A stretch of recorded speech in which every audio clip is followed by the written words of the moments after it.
The wind carried dust and memories across the barren stretch of land that marked the edge of civilization. Here, where the Rocky Mountains cast their shadows over endless plains of buffalo grass.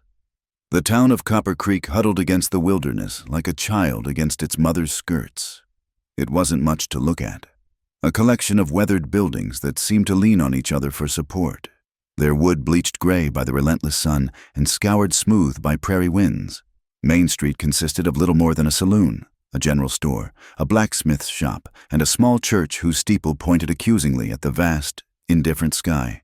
The saloon, predictably, saw the most business. The church, predictably, saw the least. Eleanor Hartley stood at the window of her small house on the outskirts of town, watching the sun sink behind the mountains.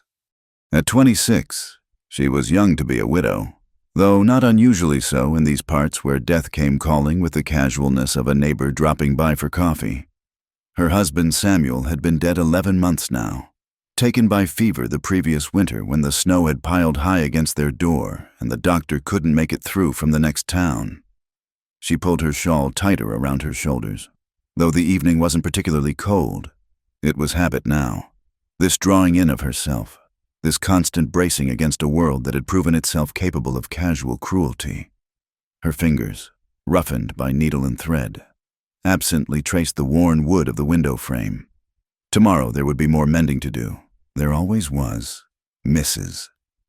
Patterson needed her Sunday dress hemmed, and the minister's wife had torn her petticoat. It was honest work, even if it barely kept food on the table and the wolves of poverty at bay. The sound of horses drew her attention to the street. 3 riders were approaching from the east, their silhouettes dark against the dying light. Eleanor stepped back from the window, an instinctive movement born of a woman's caution in a lawless land. She watched as they passed, cowboys by the look of them, probably drifters heading for the saloon and a night's dissipation. But the last rider paused, turning his head toward her house as if he could sense her watching. Even in the gathering dusk, she could make out the hard planes of his face, the way he sat his horse with an easy grace that spoke of long years in the saddle. Then he touched the brim of his hat, a gesture that might have been courtesy or mockery, and continued on. Eleanor's heart beat a little faster, and she cursed herself for a fool. She had no business noticing cowboys, especially not ones who rode into town at dusk with danger sitting on their shoulders like a second shadow. The next morning dawned clear and merciless, the sun already brutal by the time Eleanor made her way to the general store. She needed thread, always thread, and perhaps some flour if Mr. Henderson would extend her credit another week. The familiar weight of worry settled in her stomach as she counted the few coins in her purse again, as if they might have multiplied overnight. The store was busy with the usual Saturday morning crowd. Ranchers' wives comparing bolts of calico, their children sticky with penny candy, old men discussing the drought that threatened to turn the whole territory to dust. Eleanor kept her head down, moving through the aisles with practiced efficiency. She'd learned that invisibility was a widow's best defense against both pity and proposition. Mrs. Hartley. Mrs. Thompson's voice cut through the general chatter like a knife through lard. How industrious of you to be out so early. Eleanor forced a smile. Good morning, Mrs. Thompson. Just picking up some supplies. The older woman's gaze traveled over Eleanor's patched dress with a mixture of sympathy and satisfaction. Mrs. Thompson had never quite forgiven Eleanor for being prettier than her own daughters, widow's weeds notwithstanding. I suppose one must make do, Mrs. Thompson said, her voice carrying clearly through the store. Though I do worry about you, my dear, all alone in that house. It's not quite proper, is it? A young woman without protection. Before Eleanor could respond, the store door banged open. The conversation died as completely as if someone had thrown a blanket over it. Eleanor turned with the rest of them to see who had entered. It was the cowboy from the night before, in daylight. He was even more imposing, tall and lean, with dark hair that needed cutting and a face that might have been handsome if not for the scar that ran from his left eye to his jaw.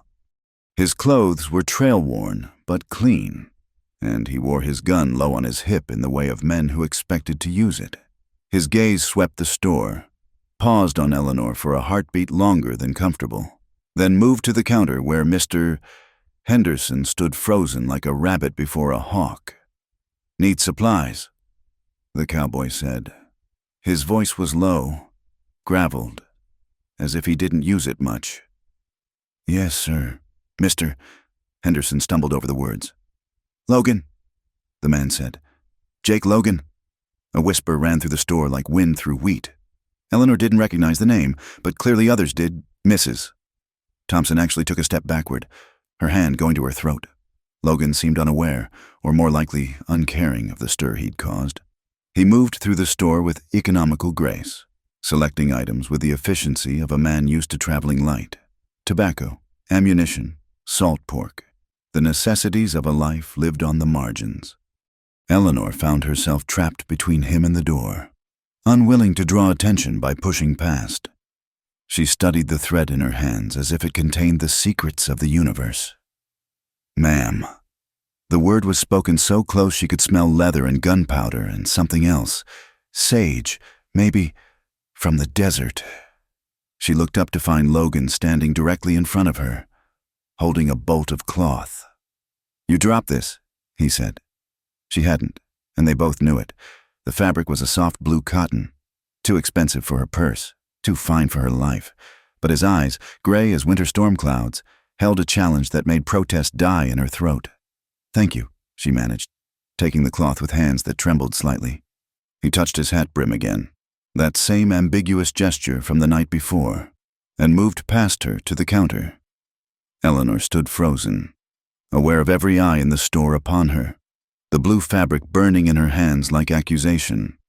Somehow she made it through her purchases, though Henderson's disapproval was palpable as he wrapped her meager thread. The bolt of blue cloth sat between them like an uninvited guest at dinner. I'll take this as well," she heard herself say. "That's $3. Mrs. Hartley." Henderson's tone suggested he knew she didn't have it. Before she could speak, a hand reached past her and placed silver dollars on the counter. Logan stood at her shoulder, close enough that she could feel the heat of him. "The lady's money's no good here today," he said quietly. Henderson's face went through several interesting color changes before settling on a mottled purple. "Now see here. I see fine." Logan's voice carried an edge now, sharp as a skinning knife. "The lady's made her purchase. We done here?" Eleanor grabbed her packages and fled, her face burning hotter than the morning sun. Behind her, she could hear the explosion of gossip that her exit triggered. By noon, everyone in Copper Creek would know that the widow Hartley had accepted charity from Jake Logan, whoever he was, whatever he'd done to earn those whispers and fearful glances. She made it halfway home before the tears came, hot and shameful. Pride was a luxury she couldn't afford, but it was all she had left, and now even that was tattered, sold for $3 and a bolt of blue cloth she'd never be able to wear without remembering this humiliation. "Mrs. Hartley." She spun around, nearly dropping her packages. Logan sat his horse in the middle of the dusty road, looking down at her with those storm cloud eyes. "You're crying," he observed. "I'm not." She swiped at her cheeks with the back of her hand. "The dust." "The dust," he agreed gravely. Then, more gently than she would have expected from a man who wore his gun like others wore their watch fobs. "I meant no offense back there."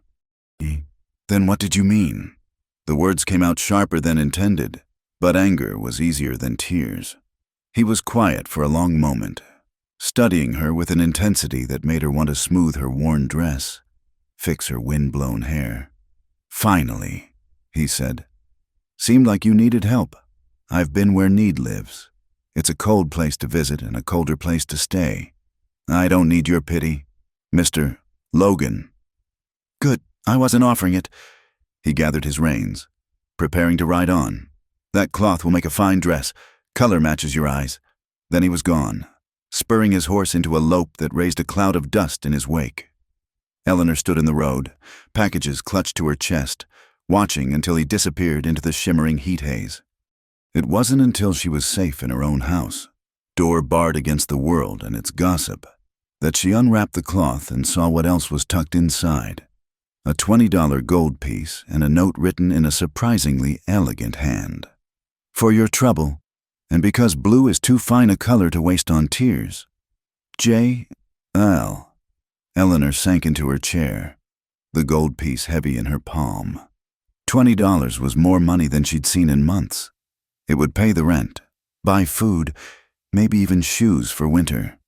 It would also brand her as surely as if Logan had taken a hot iron to her reputation. She could return it, of course. March right down to the saloon where he was doubtless holding court and hand it back in front of everyone. Show the town that Eleanor Hartley couldn't be bought for $20 and a length of blue cloth. But pride, she was learning, made a cold supper and a colder bed. As darkness gathered outside her window, bringing with it the distant sound of laughter from the saloon, Eleanor made her choice. She would keep the money, use it to survive another month, another winter, and if the good people of Copper Creek wanted to whisper, let them. The dead didn't care about reputation, and neither did the bills that came due regardless. She folded the blue cloth carefully, running her fingers over its softness. Tomorrow she would cut it into a dress. Not for wearing, she wasn't that foolish, but for selling. Someone would pay good money for a dress that fine, and money was what mattered. Money was what kept you alive. But tonight, just for tonight, she held the cloth to her cheek and remembered what it felt like to have a man look at her and see something other than a widow's weeds and empty pockets. Even if that man was Jake Logan, with his scarred face and dangerous reputation. Even if accepting his gift was just another kind of dying, slower and subtler than fever, but just as certain. In the distance, a coyote howled, and Eleanor Hartley closed her eyes against the gathering dark. 3 days passed before Eleanor saw Jake Logan again. 3 days of whispers following her through town like tumbleweeds, of women pulling their skirts aside when she passed, of men looking at her with speculation that made her skin crawl. She kept her head high and her business brief, venturing out only when necessary. On the 4th morning, she found him on her doorstep. Eleanor had risen early to work on Mrs. Patterson's dress, the house still cool with pre-dawn shadows. When she opened the door to fetch water from the well, he was there, sitting on her porch step like he belonged there, his hat tipped back, watching the sunrise paint the mountains red. She gasped, nearly dropping the water bucket. "Mr. Logan!" "What are you doing here?" He stood slowly, unfolding his long frame with the lazy grace of a big cat. "Morning, Mrs. Hartley. Didn't mean to startle you." "You're sitting on my porch at dawn. How could that not startle me?" She clutched the bucket like a shield, acutely aware of her worn wrapper and unbrushed hair. "Fair point." He reached into his saddlebag and pulled out a shirt. "Need some mending done. Heard you were the best seamstress in town." Eleanor stared at the shirt, then at him. "You came here at sunrise to ask me to mend a shirt. Seemed as good a time as any." His gray eyes held that same challenge from the store. "Unless you're too busy. Or too proud." The last 2 words hung in the air between them like a dare. Eleanor snatched the shirt from his hands, examining it with professional eyes. It was good quality wool, torn at the shoulder and along one sleeve, the kind of damage that came from barbed wire or thorns. $2, she said crisply, in advance. Seems steep for a simple mending job. "Then find another seamstress." She thrust the shirt back at him. He didn't take it. Instead, he reached into his pocket and laid $2 silver on the porch rail. When will it be ready? Tomorrow evening. She should send him away, should throw his money in his face and his shirt after it. Instead, she heard herself saying, "You can pick it up after sundown. I won't have you coming here in daylight again. Concerned about your reputation?" "What's left of it? Yes." Something flickered in his eyes. Respect, maybe. "After sundown, then—" He turned to go, then paused. "That land deed you've got, the one for this place. It clear?" The change of subject threw her. Yes, Samuel made sure of it before he died." "Why?" "No reason. Just that Wallace Brennan's been buying up property around here. Thought you should know. Wallace Brennan, the biggest rancher in 3 counties. A man who collected land like some men collected scalps. Eleanor's blood chilled. He hasn't approached me. He will. Logan settled his hat. Man like that doesn't like leaving patches of land he doesn't own. Spoils the view from his big house. This is my home. I'm not selling. Didn't say you should, just said you should know. He touched his hat brim. Tomorrow evening. Mrs. Hartley. Eleanor watched him ride away, the shirt clutched in her hands. Why had he warned her about Brennan? What game was he playing?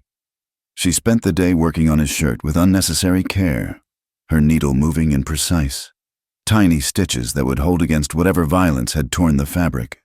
As she worked, she tried not to think about his eyes, the way they seemed to see through her carefully constructed walls. The next evening came too quickly. Eleanor had changed her dress twice. Foolishness, she told herself. But she wore her second best anyway, the dark green that made her look less washed out. She was wrapping the mended shirt in brown paper when the knock came. Logan stood in her doorway, hat in hand, in the lamplight. The scar on his face was more pronounced, pulling at the corner of his eye in a way that should have been disfiguring but somehow only added to his dangerous appeal. Mrs. Hartley. He accepted the package, his fingers brushing hers. Much obliged. You're welcome. She should close the door, should take his money and end this transaction. Instead, she found herself saying, "Would you like some coffee? It's already made." The surprise on his face was worth the impropriety. "I wouldn't want to impose. You already have. Might as well have coffee for your trouble." He followed her into the small kitchen, his presence making the room feel smaller. Eleanor was acutely aware of him as she poured coffee, the way he moved carefully around her few pieces of furniture, how he hung his hat on the peg by the door as if he'd done it 100 times. "You've made a nice home here," he said, accepting the cup. "It's small. It's clean, comfortable. That's more than most have." He sipped the coffee, studying her over the rim. "You're not from here originally." It wasn't a question. "Boston," she admitted. "Samuel thought we could make a better life out here. And you? What did you think?" No one had ever asked her that. I thought anywhere with him would be home." She set down her cup harder than necessary. "I was young. You're still young. I'm a widow, Mr. Logan. That ages a woman quick in these parts." "Jake," he said. "And being a widow doesn't mean you're dead too." The words hung between them, too intimate for her kitchen, for the proprieties that should govern a meeting between a widow and a gunman. Eleanor stood abruptly. "You should go." He rose as well, but made no move toward the door. "What are you afraid of?" "Everything." She wanted to say, "You." She should have said. Instead, Wallace Brennan came by today. Jake's expression hardened. What did he want? To offer his condolences on my loss, and to mention that if I ever wanted to sell, he'd give me a fair price. Fair. Jake's laugh was bitter. Man wouldn't know fair if it bit him. What did you tell him? That I wasn't interested. She wrapped her arms around herself. He didn't seem to hear me. Men like Brennan never do. They're used to getting what they want. Jake moved closer, and Eleanor caught that scent again. Leather and sage and danger. He mentioned when he'd be back? Next week, to see if I'd reconsidered. Jake swore softly. I'll be here. No. The word came out sharper than intended. I don't need you to fight my battles. Don't recall offering to fight. Just said I'd be here. He reached for his hat. Man's less likely to push a woman who's not alone. And what will people say when they hear Jake Logan's taken up residence at the widow Hartley's house? They'll say what they're already saying. His gray eyes were steady on hers. Question is, do you care more about gossip or keeping your home? Eleanor wanted to rage at him for putting it so starkly, for making her choose between reputation and survival. But he was right, and they both knew it. Pride was a luxury. and she'd already spent more than she could afford. "Fine," she said quietly. "But you sleep in the barn." Wouldn't have it any other way. He settled his hat, and for a moment she thought he might say something else. Instead, he simply nodded.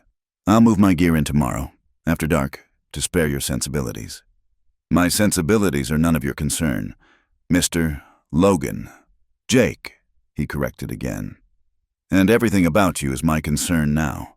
Eleanor, that's what happens when a man takes up residence in a woman's barn." The use of her given name sent an unexpected shiver through her. "I didn't give you permission to—" "You will." He touched his hat brim, that gesture she was beginning to recognize as his way of having the last word, and was gone before she could respond. Eleanor stood in her empty kitchen, the scent of leather still lingering in the air. What had she done? What had she agreed to? And why did the prospect of Jake Logan in her barn feel less like a threat and more like a promise, dangerous and thrilling in equal measure? Outside, a storm was building over the mountains, lightning flickering in the distance like God's own warning. Eleanor closed her eyes and tried not to think about storm-gray eyes and scarred faces, about the kind of man who wore his gun like other men wore their Sunday suits. She'd invited the wolf to guard the sheep pen.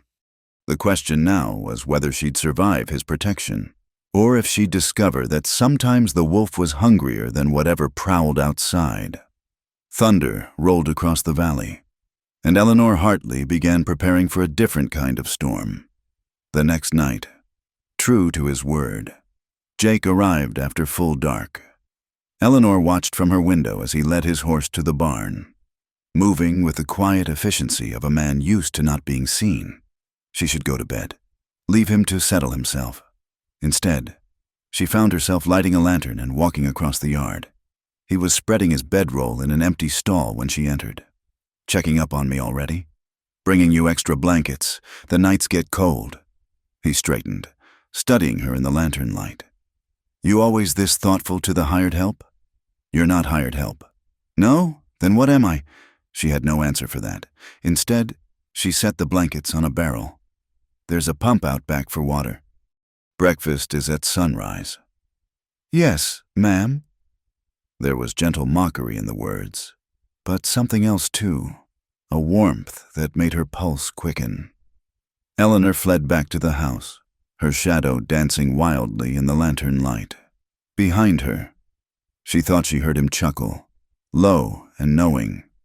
Sleep eluded her that night. Every sound made her start. The creak of boards, the whisper of wind, the distant howl of coyotes. But underneath the familiar night sounds was something new, the knowledge that she was no longer alone, that just yards away. Jake Logan lay in her barn, his guns within easy reach, standing between her and whatever darkness might come calling. It should have frightened her. Instead, for the first time in 11 months, Eleanor Hartley fell asleep feeling something she'd almost forgotten. Safe. The first week passed in careful choreography. Jake rose before dawn, tending to repairs around the property that had gone undone since Samuel's death, fixing the chicken coop door, replacing broken fence posts, patching the roof where spring rains had found their way through. Eleanor would find him already at work when she stepped out to gather eggs, his shirt damp with morning dew, moving with quiet purpose. They ate breakfast in mutual silence, the only sounds the clink of forks against plates and the distant cry of hawks. He took his coffee black, she noticed, and ate with the focused attention of a man who'd known hunger. After breakfast, he'd disappear, sometimes to town for supplies, sometimes into the vast expanse of prairie, returning only as shadows grew long.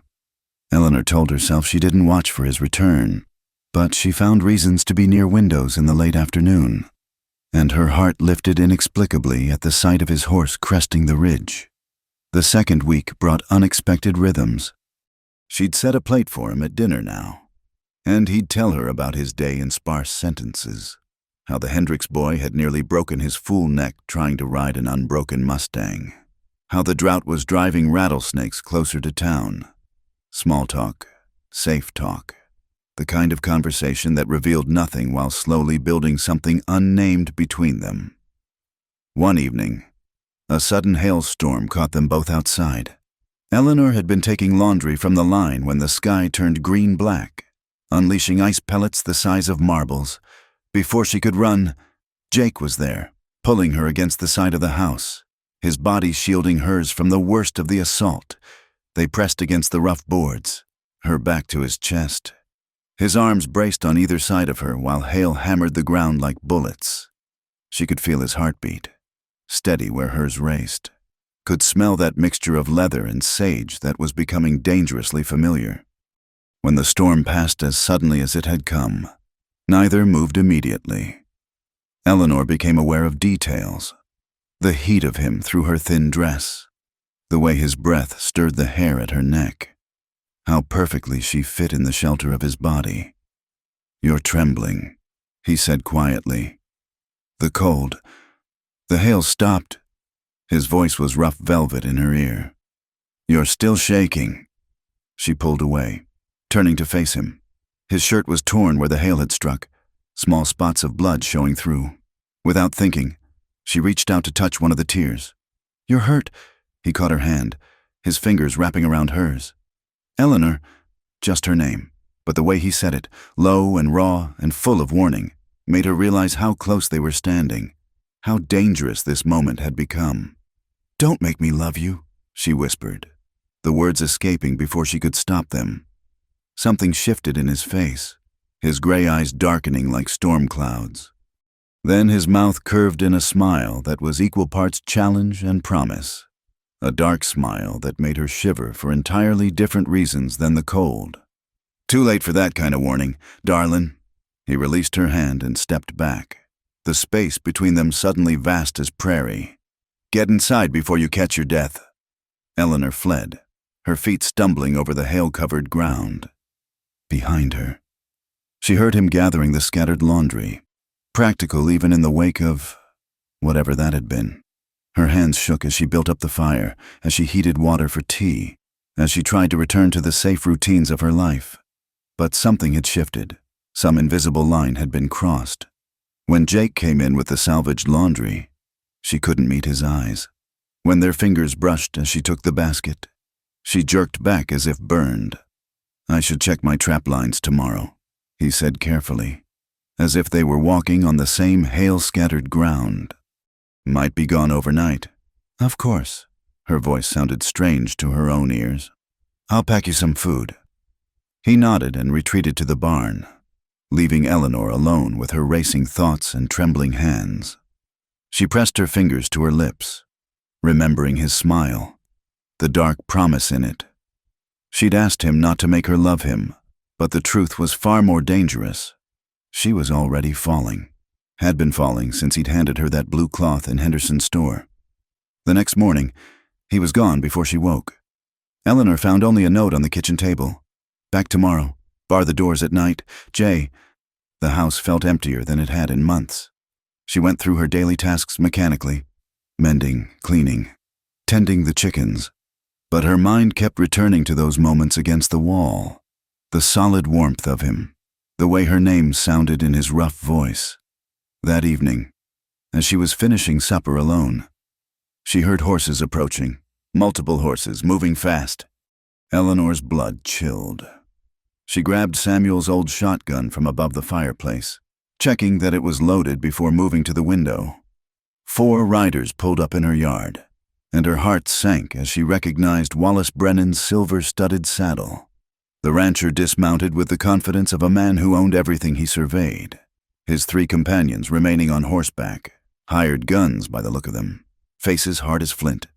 Eleanor opened the door before he could knock, the shotgun visible but not quite pointed. "Mr. Brennan, it's rather late for a social call." "Mrs. Hartley." He touched his expensive hat, his smile as cold as winter wind. "I was in the neighborhood. Thought I'd see if you'd given any more thought to my offer." "I told you I wasn't interested in selling." Now. He moved closer, and she smelled whiskey on his breath. A woman alone, trying to run a place like this. It's not suitable, not safe. All sorts of unfortunate things can happen to a woman without protection. "Is that a threat?" "Mr. Brennan?" His smile widened. Just a friendly observation. Why, just last month, the widow Martinez had a terrible fire. Lost everything. Course, she was stubborn too. At first. Eleanor's hands tightened on the shotgun. I think you should leave. Come now. Be reasonable. I'm offering good money.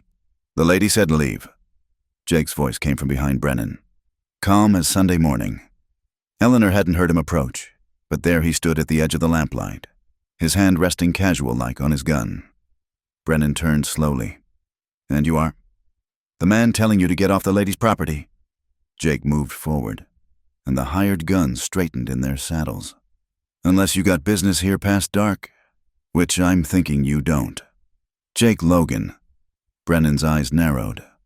Heard you were in town. Also heard you'd moved into the widow's barn. That true?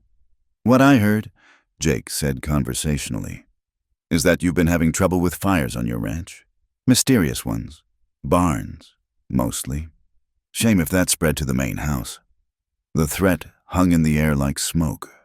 One of Brennan's men moved his hand toward his gun, but Jake's voice cracked like a whip. I wouldn't, friend.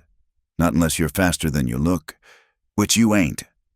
You're making a mistake, Logan, Brennan said softly. I don't take kindly to threats. Neither does the lady. Yet here you are, threatening her in her own dooryard. Jake's smile was winter cold. Difference is, I follow through. For a long moment, nobody moved. Then Brennan laughed. An ugly sound. This isn't over. Never is, with men like you.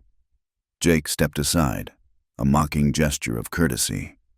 Evening, Mr. Brennan, boys. Brennan mounted his horse with sharp movements, his face dark with rage. You've chosen your side, Mrs. Hartley. Remember that when things get difficult. They rode off in a thunder of hooves, leaving dust and danger in their wake. Eleanor sagged against the doorframe, the shotgun suddenly too heavy to hold. Jake took it from her gently, checking the loads with professional interest. This thing even work? I don't know. Samuel never used it. Well, we'll hope you never have to find out. He leaned it against the wall, then studied her face. You all right? Yes, no. She pressed her hands to her cheeks. He won't give up. No, he won't. Jake's honesty was brutal, but somehow comforting.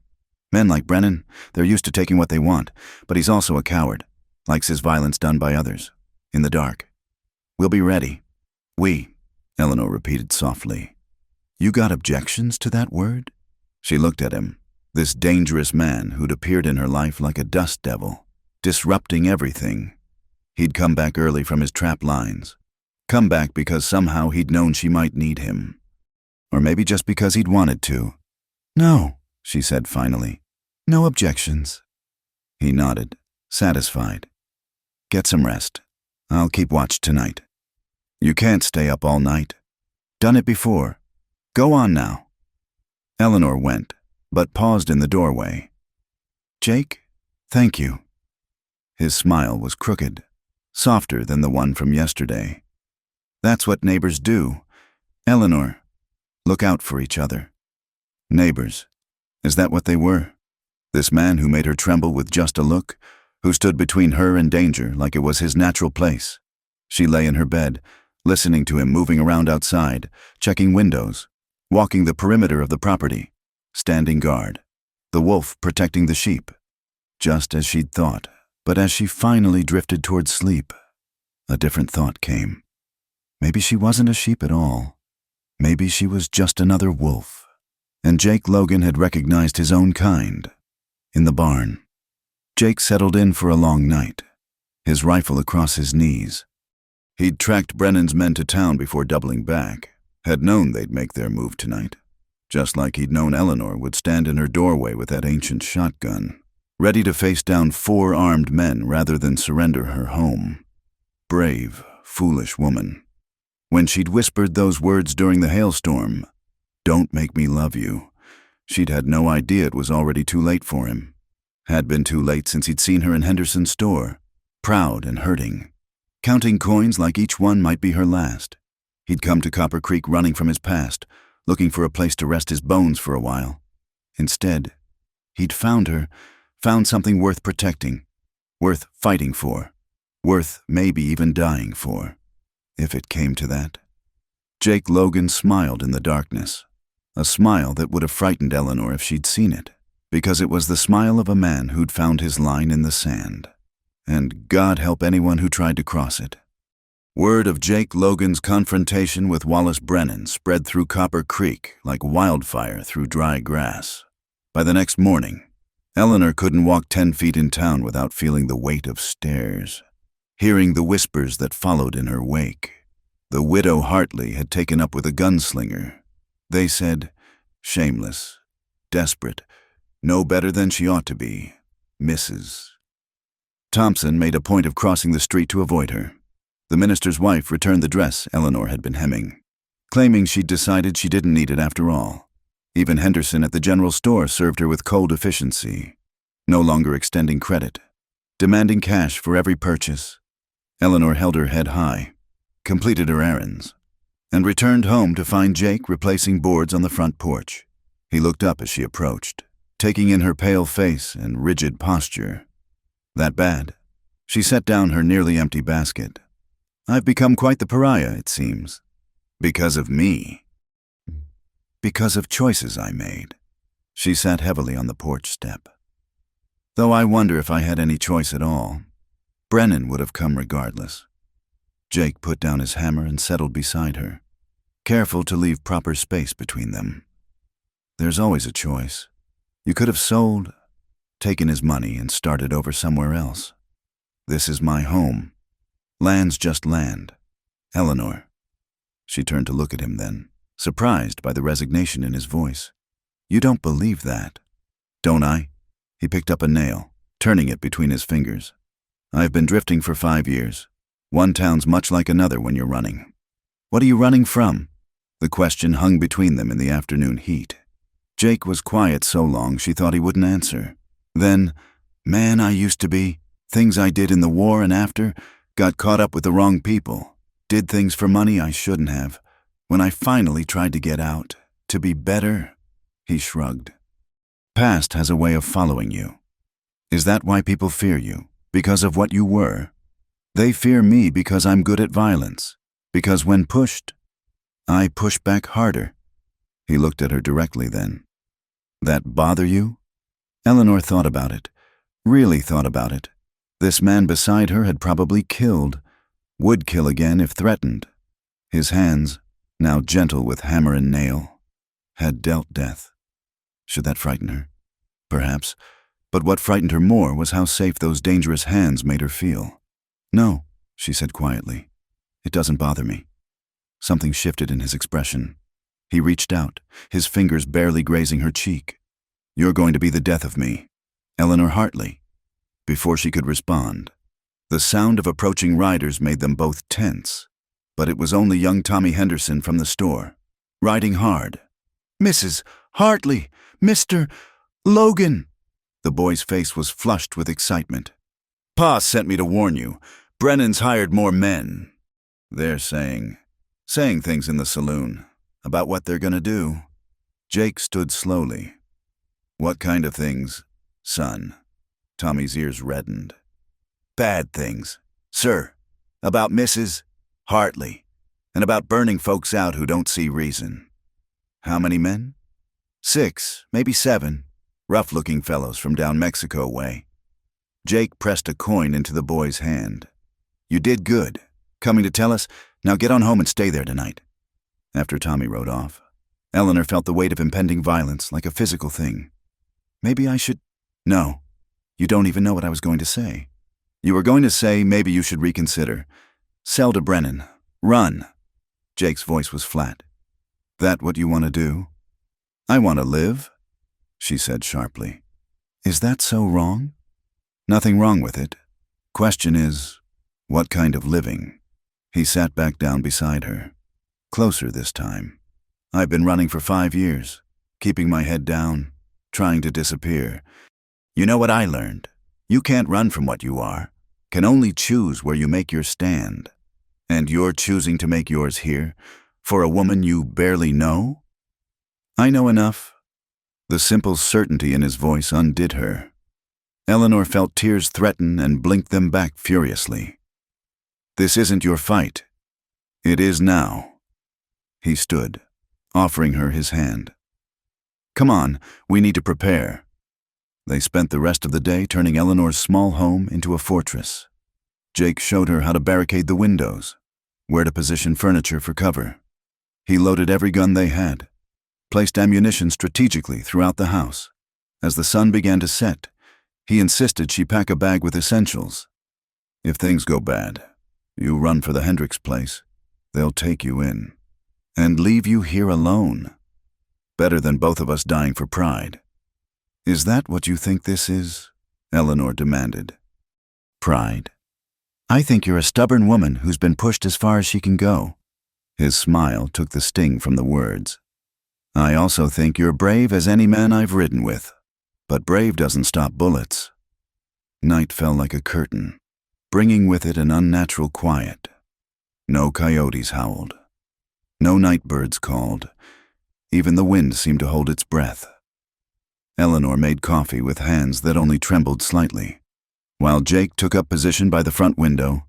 "They'll wait until full dark," he said. "Try to catch us sleeping." "How can you be so calm?" He glanced at her. "I'm not calm. I'm ready. There's a difference." She brought him coffee, standing close enough to see the tension in his shoulders, the watchfulness that never left his eyes. "Tell me about after, when this is over. Optimist. Humor me."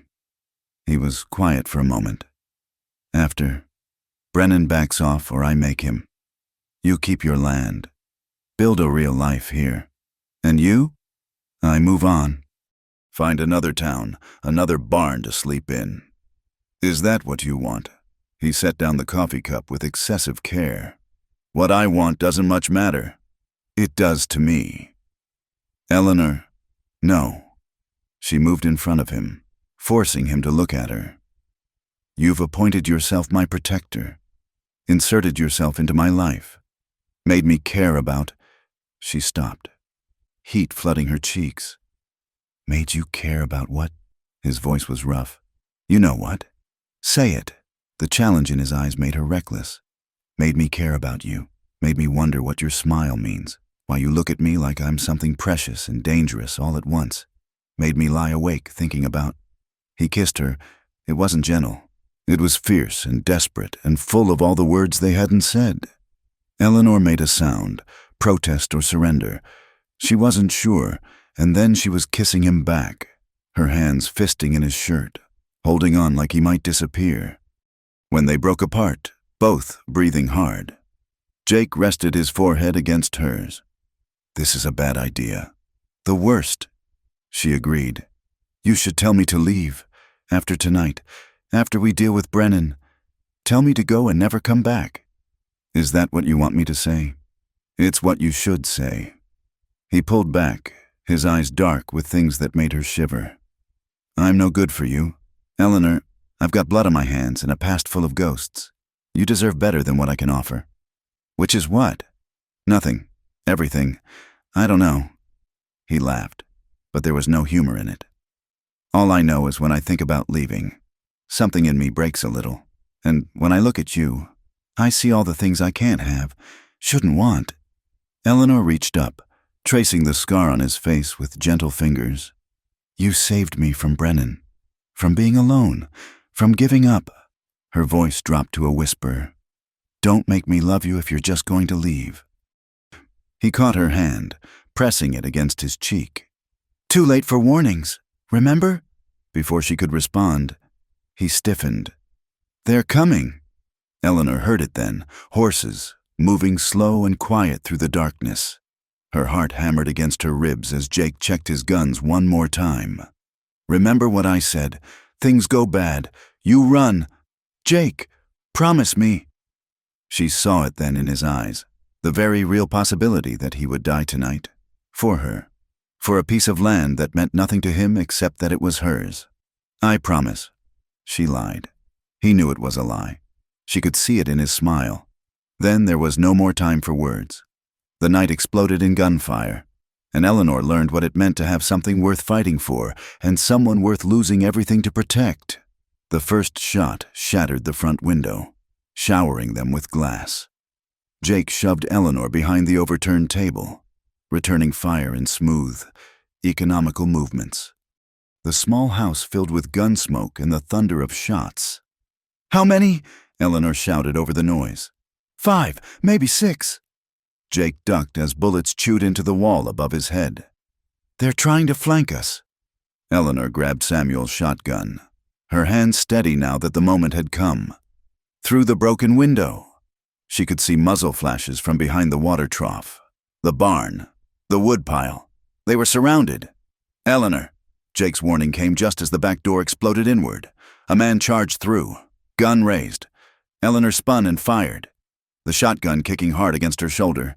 The man crumpled, his shot going wild. "Good girl," Jake said grimly, but she could see the worry in his eyes. They were outnumbered, outgunned. It was only a matter of time. Then, over the sound of gunfire, came something unexpected, more horses, riding hard. Jake risked a look out the window and swore. "What is it?" Eleanor reloaded with shaking hands. "Cavalry," he said. And for the first time that night, he smiled.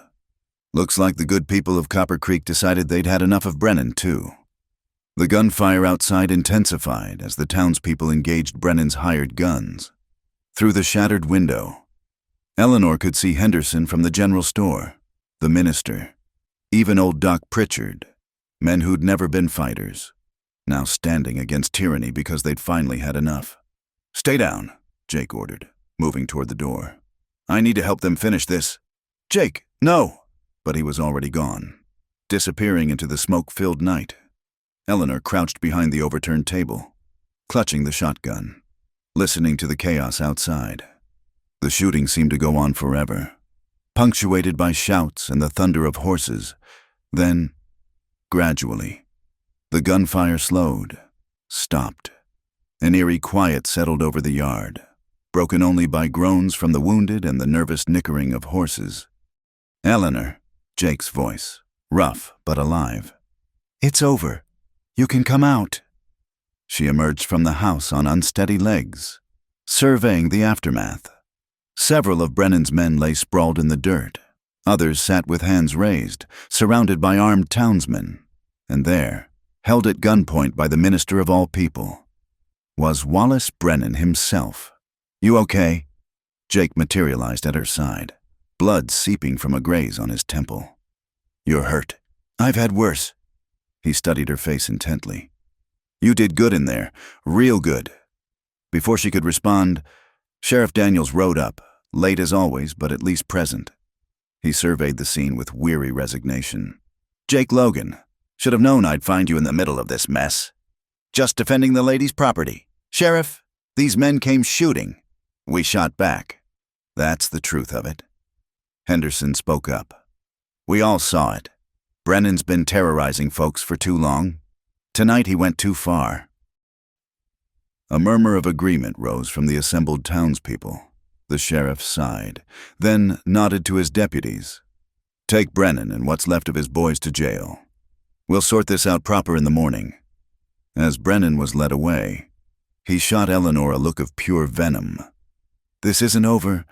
"Yes," Jake said quietly. "It is." There was something in his voice that made Brennan pale and look away. The crowd began to disperse, neighbors helping neighbors, the wounded being tended. Mrs. Thompson, who'd crossed the street to avoid Eleanor just that morning, now pressed a basket of food into her hands. "For the shock, dear. You've been through an ordeal." Eleanor accepted it numbly, overwhelmed by the sudden reversal. These people who'd shunned her had risked their lives for her. Why? As if reading her thoughts, Henderson cleared his throat. "We've been cowards, Mrs. Hartley, letting Brennan run roughshod over decent folks. When we heard what he planned tonight," he shrugged. "Sometimes a man's got to stand for something." After they'd all gone, Eleanor and Jake stood in the wreckage of her yard. The house was riddled with bullet holes, windows broken, door hanging off its hinges, but it was still standing. still hers. "Thank you," she said quietly. "For what? Nearly getting you killed? For staying? For fighting? For—" She gestured helplessly at the damaged house. "All of it." Jake was quiet for a long moment. Then, "I need to tell you something. About who I am. Who I really am." Eleanor's heart clenched. "If you're about to confess to some terrible crime. Not crimes. Crime. Singular." He took a breath. "During the war, I rode with a group that— we did things, bad things, called ourselves soldiers. But we were just boys with guns and too much anger. After the war ended, we kept riding, kept taking. One day we robbed a bank in Kansas. There was a guard, an old man. He went for his gun, and I shot him." Eleanor waited, sensing there was more. "He lived," Jake continued. "But barely. I found out later he had grandchildren, a wife. Good man, just doing his job. And I nearly killed him for money I didn't even need." His laugh was bitter. "That's when I knew I had to get out. But the gang didn't take kindly to deserters. I've been running ever since." 5 years, Eleanor said softly. 5 years of looking over my shoulder. 5 years of being nobody, going nowhere, until, he turned to her then, his gray eyes fierce with something that made her breath catch. "Until I saw you in that store, counting coins like your life depended on it, proud and scared and so damn beautiful it hurt to look at you. And I thought, maybe I could stop running. Maybe I could be the kind of man who protects instead of destroys." Jake, I'm telling you this because you deserve to know. Because after tonight, after what you've been through, you should have the choice. I'll leave if you want. Disappear like I was never here. Let you rebuild without my shadow hanging over you. Eleanor looked at him. This complicated, dangerous, damaged man who'd bled for her, killed for her, offered to die for her, who looked at her like she was salvation and damnation rolled into one. She thought about the past months of loneliness, of barely surviving. Then she thought about these last weeks, the quiet breakfasts, the sense of safety, the way her heart lifted when she saw him riding home. I know who you are, she said finally. You're the man who fixed my fence and mended my roof, who stood between me and men who would have destroyed me, who makes me feel alive for the first time since Samuel died. She stepped closer. I don't care who you were, I care who you are now. Eleanor. No, let me finish. She reached up, framing his face with her hands. You say you're no good for me, that you have nothing to offer, but you're wrong. You offer me strength when I'm weak, protection when I'm threatened, and something else, something I thought I'd never feel again. What's that? Hope, she whispered. You make me hope for tomorrow, for a future that's more than just surviving. He made a sound, half laugh, half sob, and pulled her against him. They stood there in the bullet-scarred yard, holding each other while the stars wheeled overhead and the night wind whispered secrets through the broken windows. I'm not an easy man to love, he said against her hair. I'm not an easy woman to live with. Guess we're matched then. She pulled back to look at him. Is that what we are? Matched? His smile was crooked, tender.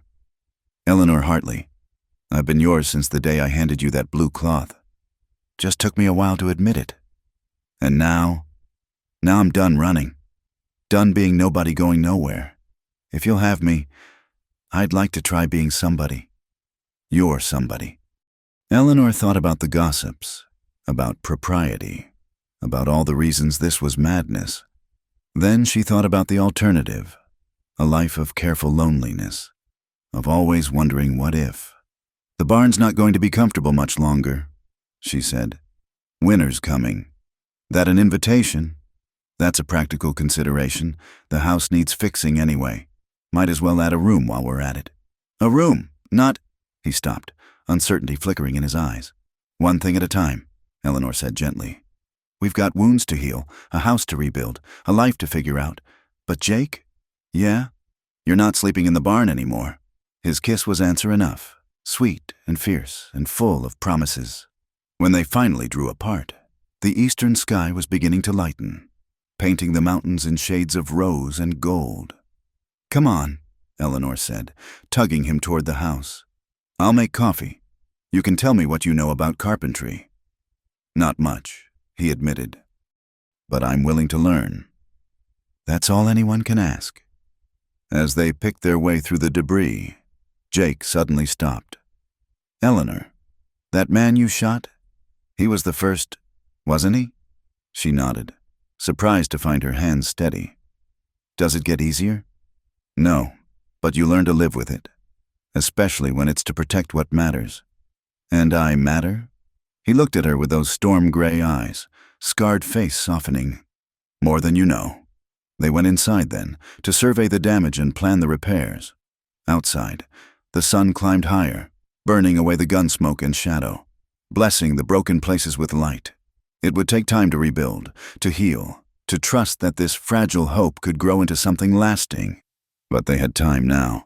Time and each other and the hard-won knowledge that some things were worth fighting for, worth bleeding for, worth the risk of loving in a world that offered no guarantees. In the kitchen, Eleanor made coffee while Jake boarded up the broken windows.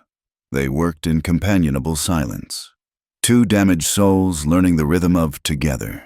And if sometimes their hands touched as they passed, if sometimes they paused to look at each other with wonder and want, well, that was part of the healing too.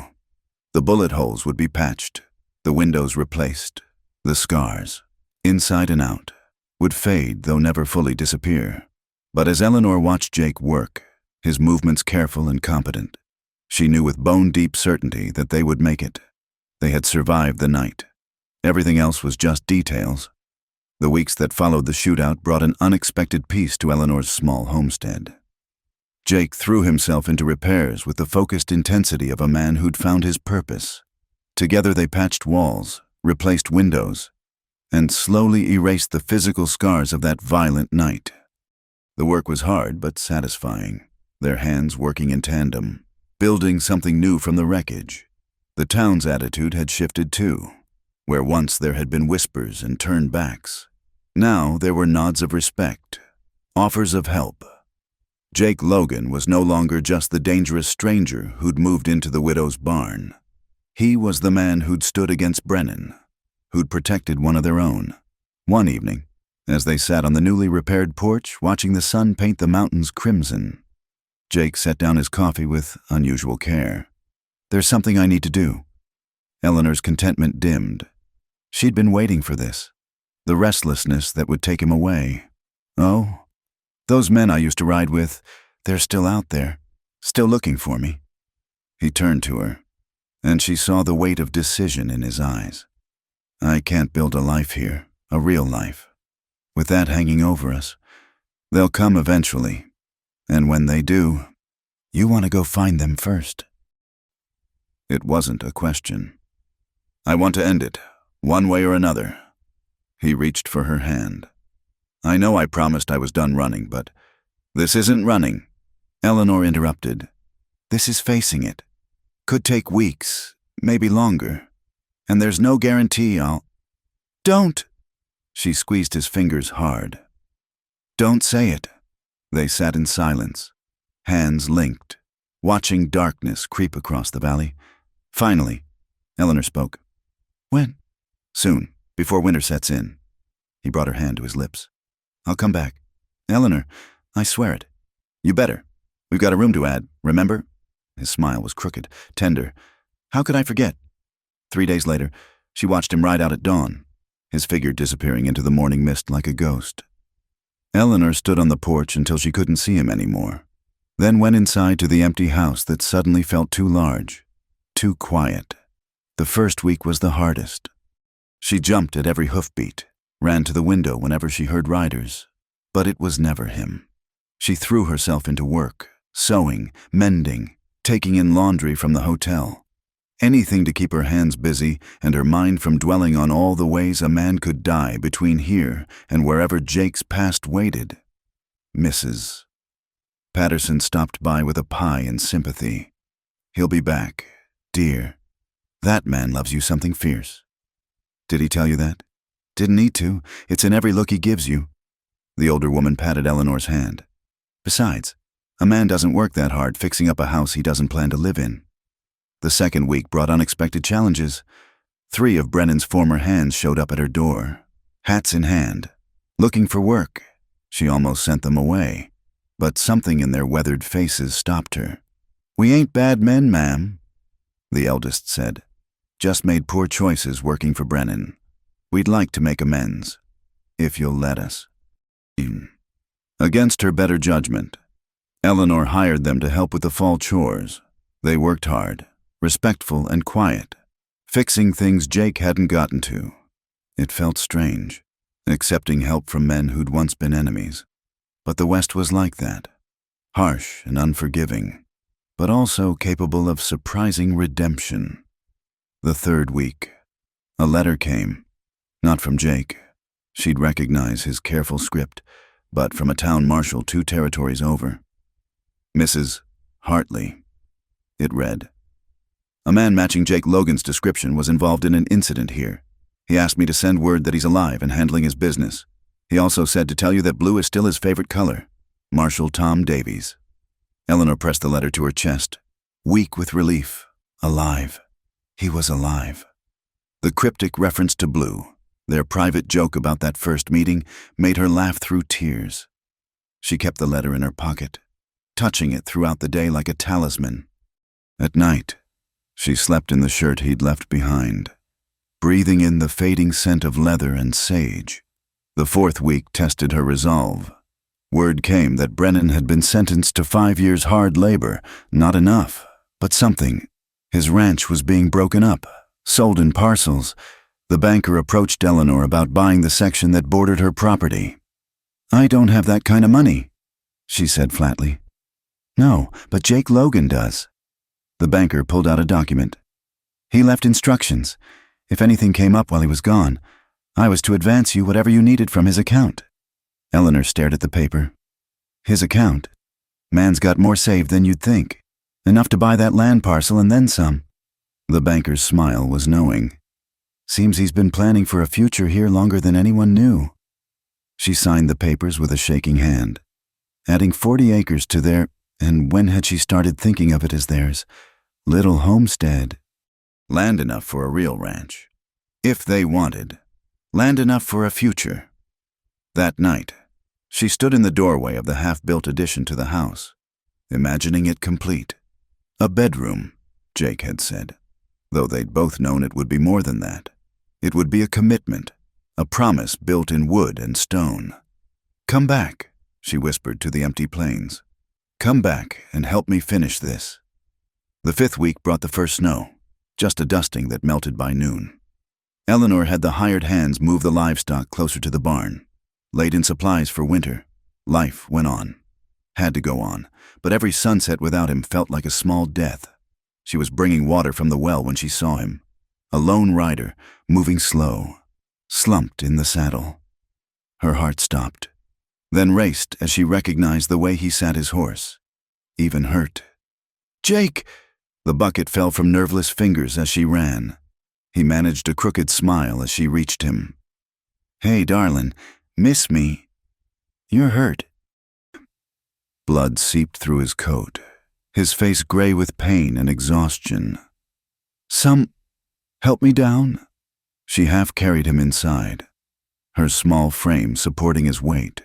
He collapsed in a chair while she frantically cut away his coat and shirt, revealing a bandage already soaked through. "It's not as bad as it looks," he said. "Shut up." Her hands shook as she worked, cleaning and rebandaging what looked like a knife wound along his ribs. "What happened?" "Found them. Or they found me. Doesn't matter." He caught her hands, stilling their frantic movement. "It's done, Eleanor. Over. They won't be coming here." She didn't ask what that meant, didn't want to know the details.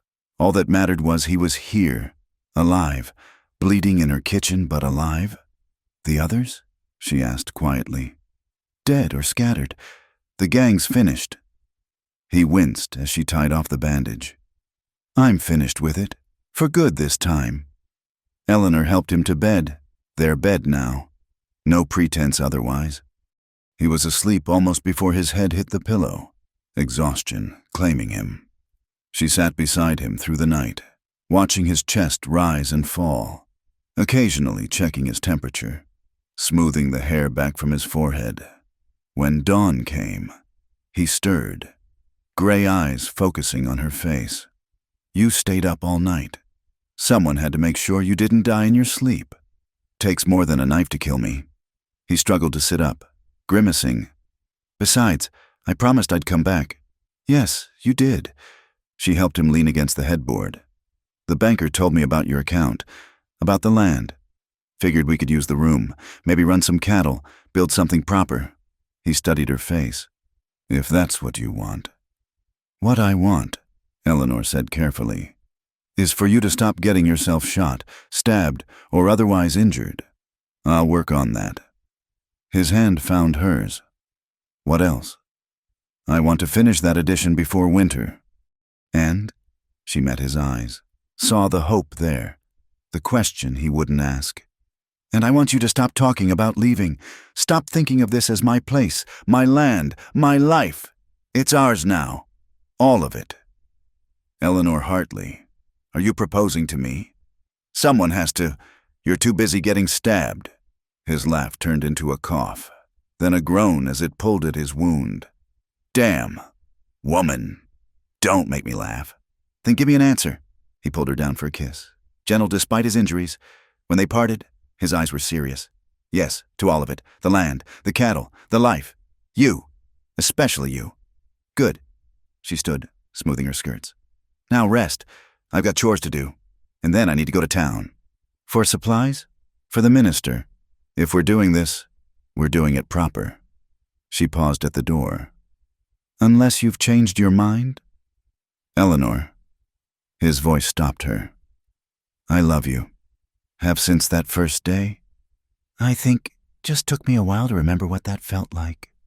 She came back, kissed him softly. I love you too, scars and all. Good thing, I seem to collect them around you. Jake Logan, you were collecting them long before you met me.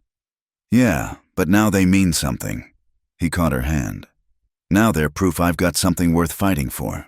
Something worth coming home to. Eleanor squeezed his fingers, then gently pulled away. Rest, heal. We've got a wedding to plan and a ranch to build. In that order? Definitely in that order. I've been a widow long enough. As she left to tend the animals, Eleanor heard him chuckling despite the pain. Soon there would be a wedding. Modest by necessity, but joyful. There would be long days of hard work building their ranch. Nights by the fire planning their future. There would be arguments and laughter, passion and quiet contentment. But first, there was this. A man who'd faced his demons and come home. A woman who'd found strength she didn't know she had. And a love forged in violence, but tempered by choice. It wasn't the life Eleanor had planned when she'd come west with Samuel, full of dreams and innocence. It was harder, scarred by loss and pain. It was also real, and true, and hers. Outside, the sun climbed over the mountains, blessing the land with light. Eleanor fed the chickens, checked the horses, did all the ordinary tasks that made up a life, but her heart sang with the knowledge that inside, Jake Logan, her Jake, was healing, was home, was hers. The wolf had become the guardian, and the sheep had discovered she had claws of her own.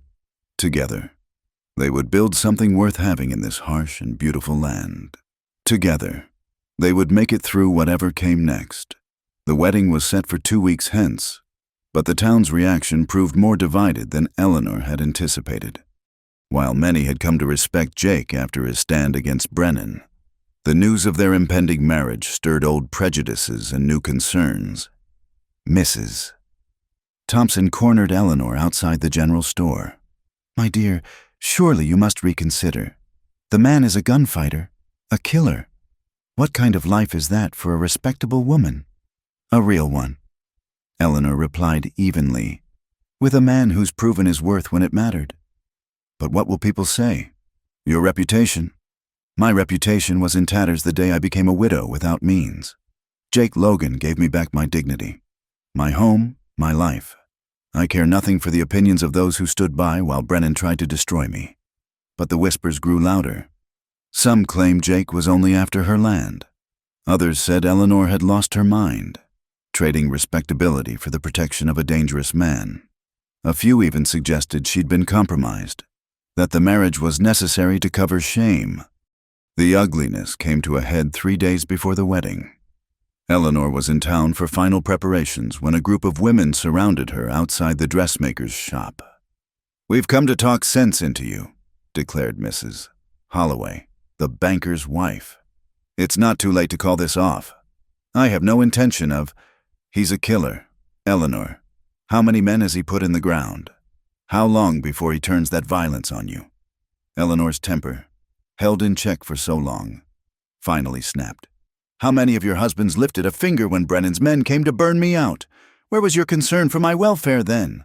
She looked at each woman in turn. "Jake Logan bled for me. Killed for me. Yes, men who would have done worse given the chance. If that makes him a monster in your eyes, then perhaps you need to examine what kind of men you've married, who sat safe in their homes while a widow fought for her life." She pushed past them. "But Mrs.?" Holloway's voice followed. "You'll regret this, Eleanor Hartley. When he shows his true nature, when the violence catches up with you both, then I'll face it with my husband by my side." Eleanor shot back, "Which is more than any of you can say." When she returned home, she found Jake in the barn, working leather despite his still healing wound. He looked up at her approach, taking in her flushed face and rigid posture. "Bad day in town? The righteous women of Copper Creek have concerns about my immortal soul." She sank onto a hay bale. "And my judgment, and my virtue." Jake set aside the leather, moving to sit beside her. "Want to call it off?" "What? No." She turned to him, alarmed. "Is that what you want?" "I want you happy. If marrying me makes you a pariah—" "I was already a pariah. A pitied one, perhaps, but still an outsider." She leaned against his shoulder.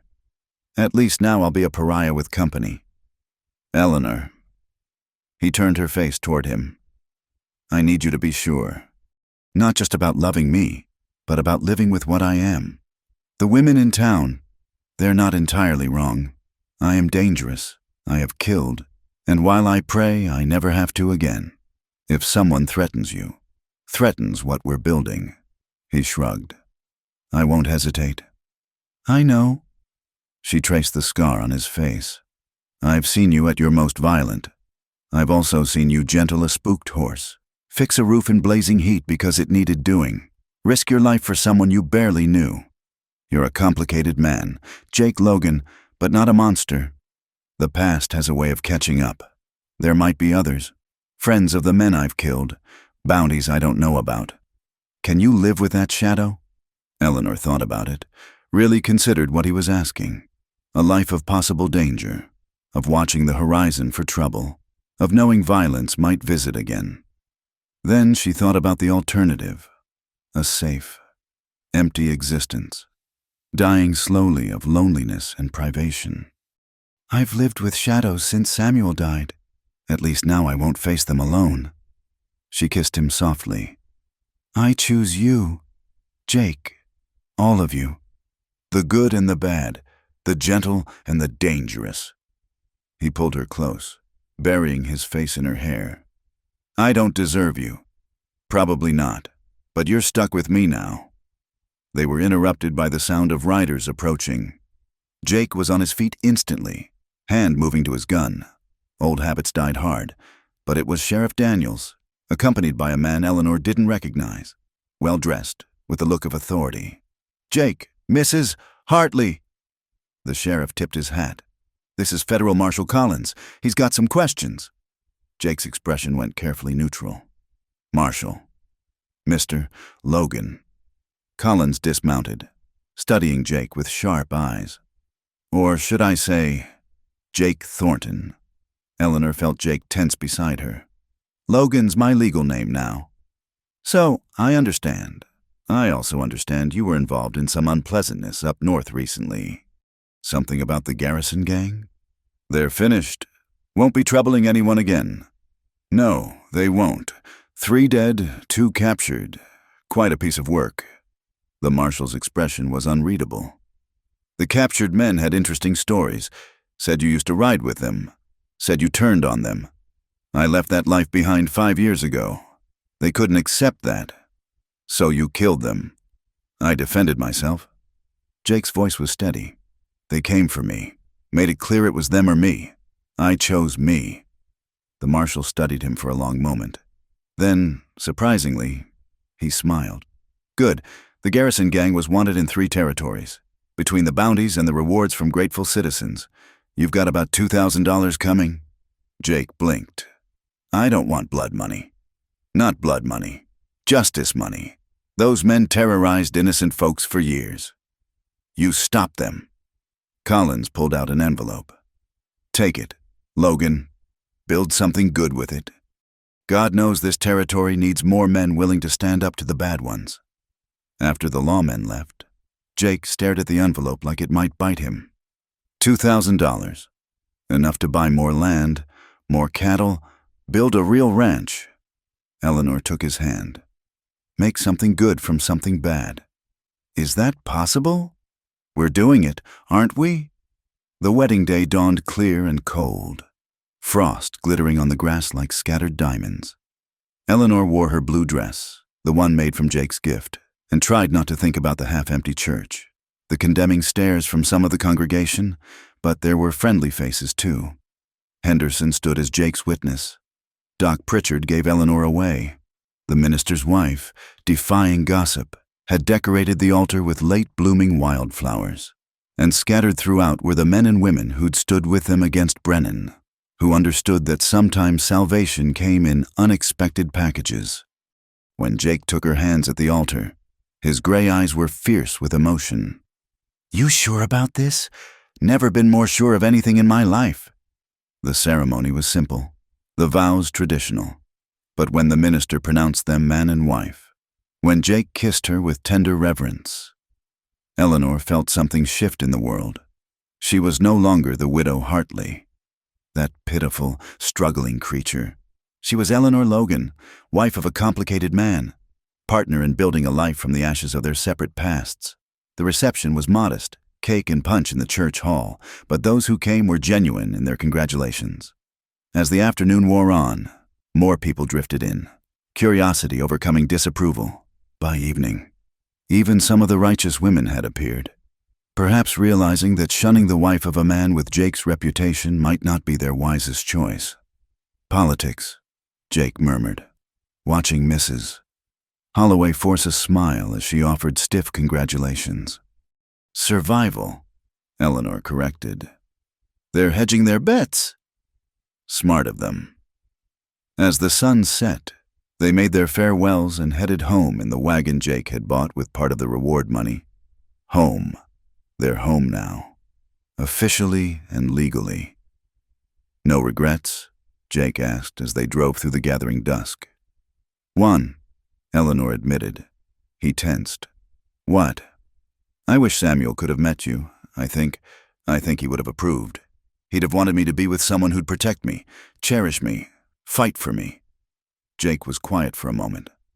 I'll try to be worthy of that trust, his and yours. You already are. They arrived home to find the barn decorated with lanterns, a wedding gift from the hired hands. The house bore signs of visitors, fresh bread on the table, wild flowers in a vase, small tokens of acceptance from those who mattered. That night, as they lay together as husband and wife, Eleanor traced the scars on Jake's chest, the old ones and the new, each a testament to violence survived. No more, she whispered. Promise me, no more scars. Can't promise that. World's still dangerous. He caught her hand, kissing her fingers. But I can promise to be careful, to have something worth coming home to. That's all I can ask. Outside, a wolf howled in the distance, not threatening but wild, free. Eleanor smiled against Jake's shoulder. 2 wolves now, denning together against the harsh world. Let the sheep in town whisper. She and Jake would build their ranch, face whatever came, and make a life worth living. The fairy tale was over. The real story, harder but infinitely more satisfying, had just begun. 3 months into their marriage, winter had settled over the valley like a heavy blanket. Snow piled against the house, transforming the familiar landscape into something beautiful and alien. Jake had proven as good as his word about being careful. No new scars marred his body, though Eleanor sometimes caught him watching the horizon with the alertness of a man who'd learned that peace was always temporary. They'd settled into rhythms of their own making. Mornings began with shared coffee and planning for the ranch they were building. The reward money, combined with Jake's savings, had bought them a small herd of cattle and 2 good breeding horses. It wasn't much by the standards of bigger spreads, but it was theirs, earned honest and held free. On this particular morning, Jake had ridden out early to check the cattle in the lower pasture. Eleanor was kneading bread when she heard horses approaching. Too many horses for Jake alone. Her hand moved instinctively toward the rifle they kept by the door, then relaxed as she recognized Sheriff Daniels's voice calling out, "Mrs. Logan, Eleanor." She opened the door to find the sheriff and 2 deputies, their faces grave. Her heart clenched. "What's happened? Is Jake? Your husband's fine. Ma'am, there's been an incident. We need you both to come to town." "What kind of incident?" The sheriff shifted uncomfortably. "There's a woman, says she's Jake's wife, his legal wife." The world tilted. Eleanor gripped the door frame. "That's impossible. We were married lawfully." "I know, ma'am, but she's got papers, old ones, and she's making quite a scene." Eleanor dressed with numb fingers, her mind racing. Jake's past. Always Jake's past, reaching out with skeletal fingers to drag them back. When they reached the lower pasture, Jake took one look at her face and went very still.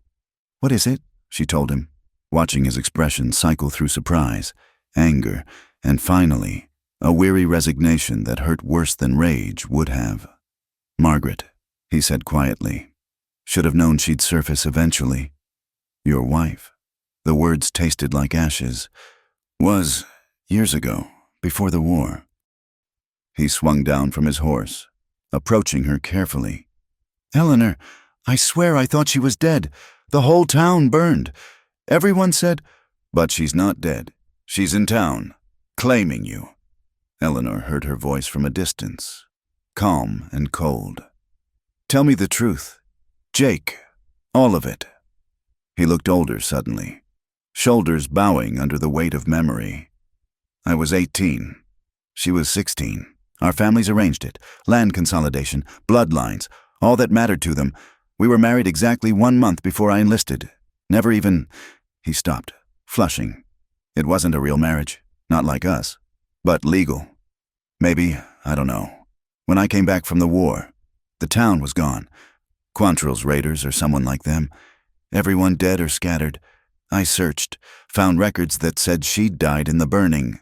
His eyes met hers, pleading. "I mourned her, Eleanor, not as a husband mourns a wife, but as anyone mourns the innocent. Then I moved on. It was 15 years ago. And now she's here. Now she's here." He reached for Eleanor's hands, gratified when she didn't pull away. "But she's got no claim on me, on us. Whatever we were, it ended in fire and war." They rode to town in tense silence. Eleanor tried to process this revelation, to fit it into her understanding of the man she'd married. Another scar from his past, another ghost to face. When would they be free of them? The scene at the sheriff's office was worse than Eleanor had imagined. A woman held court in the main room, blonde, delicate, beautiful in the way of porcelain dolls. When Jake entered, she flew at him with a cry of joy. "Jacob! Oh, my darling, I've searched so long." Jake caught her wrists before she could embrace him. "Margaret, you're alive."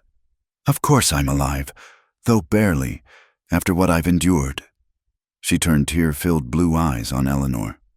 "And who is this?" "My wife, Eleanor Logan." Margaret's expression hardened, the tears vanishing like morning dew. "Your wife? I think not. I have our marriage certificate right here." She produced a yellowed document with a flourish. "Legal and binding, before God and man." Sheriff Daniels examined the paper. "Looks legitimate. dated 1862. That makes you still married to her, Jake, which means your marriage to Eleanor is invalid." Margaret's smile was triumphant. "Though I'm sure you didn't know. You poor dear, Jacob always did have a wandering eye." Eleanor found her voice. "Where have you been for 15 years? Why appear now?" "Oh, I've had such adventures. After the raid, I was taken in by a traveling theater troupe. I've been performing in San Francisco, New York, even Paris. But recently, I heard about a Jake Logan who'd come into some money, who'd killed some notorious outlaws. I knew it had to be my Jacob." Her smile was sharp as glass. "So, here I am, ready to resume our life together. After 15 years. Jake's voice was flat.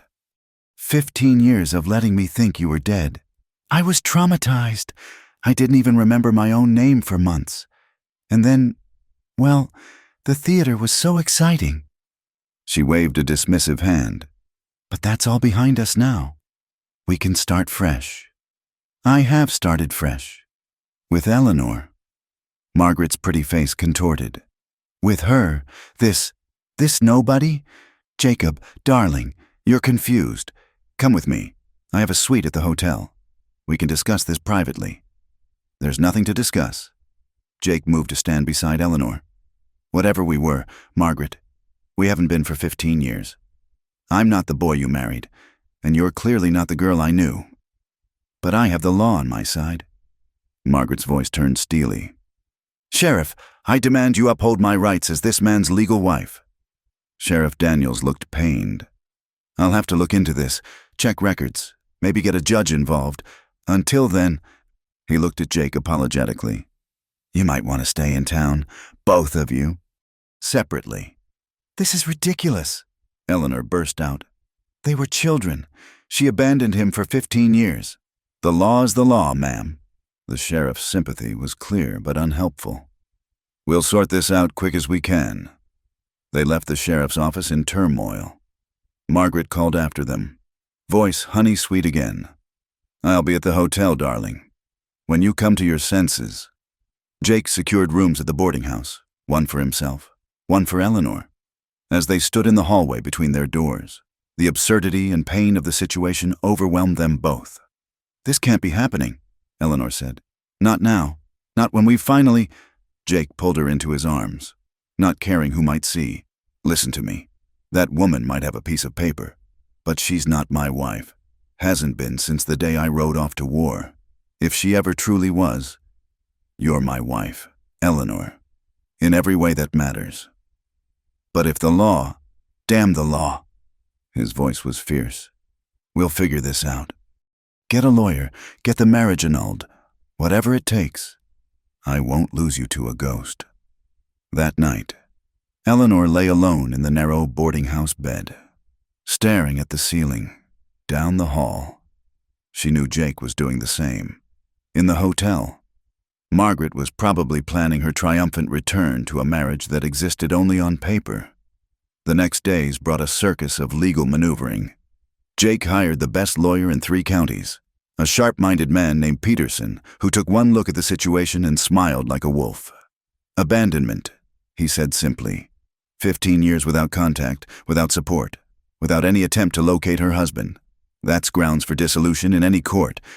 "But she says she was traumatized," Eleanor began. "Traumatized enough to perform on stage in Paris, but not enough to send word she was alive?" Peterson snorted. "Please, this is about money. Pure and simple. She heard about the rewards, maybe the ranch, and decided to collect. He was proven right when Margaret's lawyer, procured from somewhere with suspicious speed, presented demands. Half of everything Jake owned, plus monthly support, in exchange for a quiet divorce. "Never," Jake said flatly. "Then I'll contest your bigamous marriage." Margaret threatened through her lawyer. "Have your little nobody charged with adultery? Ruin you both." Eleanor felt the walls closing in. The town was buzzing with gossip, taking sides. Some felt sympathy for Margaret, the abandoned wife. Others saw through her performance to the greed beneath. But all agreed it was the most exciting scandal Copper Creek had seen in years. On the 4th day, as Eleanor was returning from a miserable trip to the general store, where whispers followed her like buzzing flies. She found Jake waiting in her room. "Pack your things," he said. "We're leaving." "What? Jake, we can't just run." "We're not running. We're going to Denver. Peterson found something." His smile was grim but triumphant. "Seems Margaret Thornton has been married twice more since our supposed union. Never bothered with divorce those times either." Eleanor sank onto the bed. "She's a bigamist. 3 times over. Peterson telegraphed theaters in San Francisco. Found playbills listing her as Mrs. Margaret Worthington, then Mrs. Margaret Dubois. Both men conveniently wealthy, conveniently dead." Jake sat beside her. "She's a black widow. Eleanor, a confidence artist, and we can prove it." The relief was overwhelming. Eleanor felt tears threaten and didn't fight them. "So it's over?" "Almost. We need to go to Denver, testify before a judge. Peterson says with the evidence he's gathered, we can have the original marriage declared invalid and have Margaret charged with fraud." He wiped her tears gently. "Then we can go home. Really go home, with no more ghosts between us." They left that afternoon, despite Margaret's protests and threats. She'd sensed her scheme unraveling, had tried everything from tears to seduction to rage, but Jake was unmoved. And Sheriff Daniels, armed with Peterson's preliminary findings, was no longer sympathetic to her cause. The trip to Denver took 3 days. 3 days of traveling as husband and wife again, of sharing meals and conversations, and slowly rebuilding what Margaret's appearance had shaken. By the time they reached the city, Eleanor felt almost herself again. The hearing was swift. Peterson presented his evidence with surgical precision: marriage certificates, theater records, testimonies from Margaret's previous marks. The judge, a stern woman who'd seen too much of human nature's darker side, took less than an hour to rule. The original marriage was declared invalid due to abandonment and fraud. Eleanor and Jake's union was upheld. Margaret Thornton, née Whitfield, was remanded for prosecution on multiple counts of bigamy and fraud. As they left the courthouse, Eleanor saw Margaret being led away in chains. Their eyes met for a moment, and Eleanor saw not hatred but a kind of weary recognition. They were both women who'd learned to survive in a hard world. Margaret had chosen deception and manipulation. Eleanor had chosen honesty and courage. The paths had led them to very different ends. "It's over," Jake said, taking her arm. "Really over this time. You said that before." "I know, but I feel it now, clean, somehow, like the last chain to the past just broke." He stopped walking, turning to face her. "Eleanor Logan, would you marry me? Again? Do it right this time, knowing everything, choosing everything. You romantic fool." But she was smiling, crying, laughing all at once. "Yes, always yes." They returned to Copper Creek to find the town chastened by the scandal's resolution. Those who'd gossiped most viciously now offered sheepish congratulations. Jake and Eleanor accepted them with grace, understanding that this too was part of building a life in a small community. The second wedding was smaller than the first, just a few true friends in Eleanor's front room, the minister speaking words they'd already promised to live by. But when Jake kissed her this time, Eleanor felt something settle deep in her bones. This was real. This was theirs. This was forever. That night, as they sat on their porch watching the sunset behind the mountains, Eleanor leaned into her husband's warmth. The ranch spread before them, their cattle grazing peacefully, their horses strong in the corral, their home solid and welcoming behind them. "No more ghosts," she murmured. "No more ghosts." Jake agreed. "Just us and whatever future we build. It won't be easy. Ranching never is. No, but it'll be ours." He pressed a kiss to her hair. Hard-won and honest. Worth every scar. Eleanor smiled, remembering that moment months ago when she'd whispered, "Don't make me love you." How young she'd been then. How afraid. Love had come anyway, fierce and transforming, turning two damaged souls into something stronger together than apart. "I love you, Jake Logan," she said to the deepening sky. "And I love you, Eleanor Logan."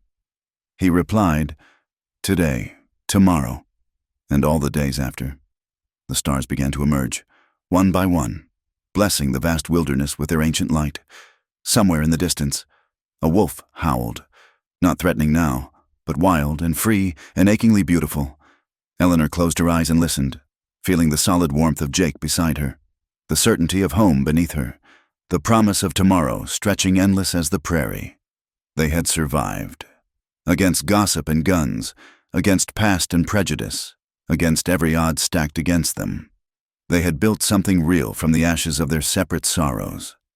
And now, finally, they could rest in the peace they'd earned. The West was still wild, still dangerous, but here in this small corner of it, love had carved out a sanctuary. It was enough. It was everything. It was home. Thank you so much for following Eleanor and Jake's journey through the wild frontier of the American West. Their story of love, redemption, and courage reminds us that even in the harshest circumstances, two souls can find each other and build something beautiful together. Where are you listening to this story? Drop a comment below and let us know. We'd love to connect with our audience from around the world. Don't forget to subscribe to From Wild West channel for more tales of romance, adventure, and the indomitable human spirit that tamed the frontier. Share your thoughts about Eleanor and Jake's story in the comments. Did their love inspire you? What was your favorite moment? We read every comment and love hearing from you.